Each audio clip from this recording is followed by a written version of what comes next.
This game has it all, from the pure revenge factor, play for the win! How about the drama? to Klay Thompson now being halfway to the Shanghai Sharks. We also got Keegan Murray having more points than the Splash Brothers combined, and Draymond Green getting exactly what he may have asked for. Light the beam! Now, Sacramento always runs the best plays to open quarters. This starts with a post-up leading to a dribble handoff. But Keon Ellis is actually setting up a pin-down screen, followed by one more screen by Sabonis. Draymond Green is playing back in what is called a drop coverage, leaving Keegan Murray wide open for three. Keegan Murray answers, and listen to this crowd. This lady's pumped. Let's effing go. Warriors kind of do the same thing, but they post up Draymond Green down low. All eyes are on Steph and Klay running a split action, which spaces out the floor perfectly for that backdoor cut to Jackson Davis. He has got to score. Ooh. Now, Warriors look like they are going to switch this screen. Barnes just sits on it. Jackson Davis now has to close out, leading to a give and go. This collapses the defense, and They need Fox and Sabonis to have huge nights.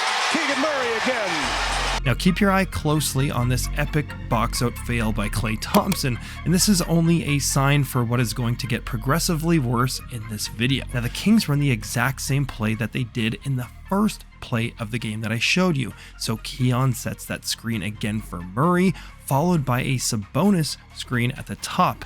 Last time Murray hit a three, so Klay does a great job fighting over this one. So Keon snakes this thing back and puts Klay in jail, which simply means to keep him locked on his hip. And I didn't even realize how special this move was until I saw the replay. Pop if he hits that one. It's a great drive by Murray, and that is a tough shot. Peja-like. Steph Curry punches back. Off the pick and roll, he does his best impersonation of Steve Nash and somehow scoops this thing from his right hip. The Kings get bashed all the time, but they have actually played such improved defense this season. Look at Keegan in a top block here. Now, Keon Ellis is a name everyone will know soon enough. He's got no problem making the switch onto Steph here. Steph, that it has to go through the Warriors. As it, you see a transition break right here. I'm trying, BA. I'm trying. That was good. That was good, Chris. He's like shooting two. This kid's rowing the boat. Stop. So Mike Brown's like, push the ball. Push the ball. This is elite. Warriors pick and roll gets blitzed by Sabonis and Murray, so Draymond gets it on the short roll. Harrison Barnes stunting in the gaps with his back to the baseline. Love it. This forces Dre to pick it up early. Fox also helps, completely baiting Green into making this pass a little bit early, and then backpedals for the perfect steal, and the Kings do exactly what Mike Brown wanted here. Fox on the move. That was deflected. Ellis says why not? And he's got it. Ah, yes sir. The Kings defense impressed me all game. Inverted pick and roll, which means the smaller player Steph Curry here sets the screen. This creates a mismatch as DeMontis is now guarding Steph, but look at how he stays tight and forces up an amazing contest. They get the stop, and because of that switch, it actually means that Sabonis will now be guarded on the other end with that same mismatch in transition. Foxy recognizes this and hits him high in the hands for an easy two. Kings fans then do their best to jinx this pass inbounds. Great effort though. You won't see this on ESPN, but this might have been Steph's greatest miss in his career. He comes away with it. Curry got a chance to let one fly. They surround him. He dribbles out of it. Curry! Draymond tells Steph, go towards me.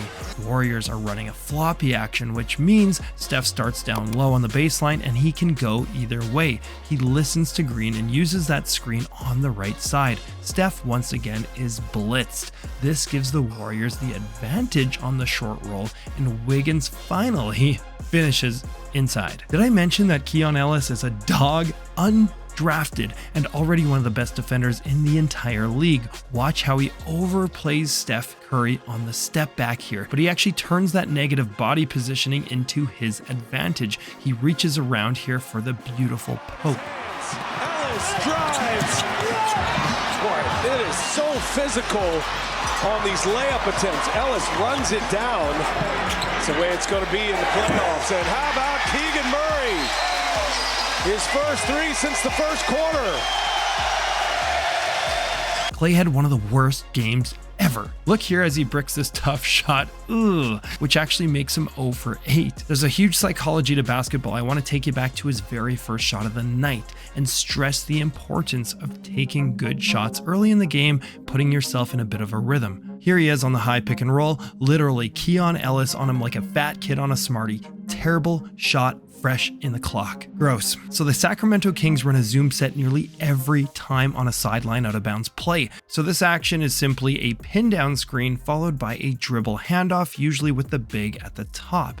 This action here forces a double on the shot. Sabonis is now in a 4-on-3 situation and as always seems to make the perfect read. Now I was actually at a Kings game this year. Kings with the ball on the sideline out of bounds, and look at this magical prediction that I made. Making a prediction, this will be a zoom set. It's gonna be a viral video right here. Zoom set. Ball at the top, goes to the down screen, and a handoff. Down screen, handoff. Oh, I'm a genius. Oh, bang bang. That's viral. Told you. Smart. They ran this all year just for sneaky twists like this. Looks like another zoom, but it's actually a back cut, which pulls Sabonis's man inside the paint. This means that there is now nobody there to help on that handoff, and Fox gets a wide open 3 because of it. Now I love to see this kind of ball movement by the Warriors, leads to a beautiful pass inside and an even gooder one from Jackson Davis back to Klay, who is now 0 for 10 on the night. Kings are killing it. Draymond did kind of ask for this though. Light the beam! Light it! Now the Kings actually hardly ever dribble the ball at all, and I did an insanely deep dive on that over here.